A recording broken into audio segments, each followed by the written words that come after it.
তখনই একটা বিশাল প্রাণী লাফিয়ে তাদের সামনে চলে আসে।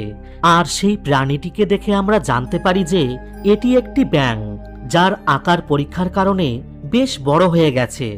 এত বড় ব্যাঙ দেখে সবাই পুরো অবাক হয়ে যায় এবং তারা নিজেদের প্রাণ বাঁচাতে দ্রুত সেখান থেকে পালাতে শুরু করে। কিন্তু প্রাণীটি তার লম্বা জিভ বের করে খুব সহজেই এক বৃদ্ধ লোককে ধরে ফেলে এবং সে তাকে নিজের দিকে টানতে শুরু করে।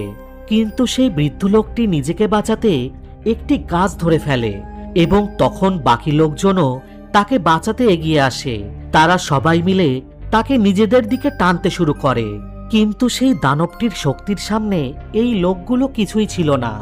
আর যখন সেই দানবটি আস্তে আস্তে তাদেরকে নিজের দিকে টানতে শুরু করে, ঠিক তখনই সেখানে জ্যাক দৌড়িয়ে এসে একটা ধারালো অস্ত্র সেই দানবটার দিকে ছুঁড়ে মারে এবং সেই অস্ত্রটা সোজা গিয়ে দানবটার চোখে গিয়ে লাগে, যার ফলে দানবটা প্রচন্ড আঘাত পায় আর সে সেই বৃদ্ধ লোকটিকে ছেড়ে দেয়।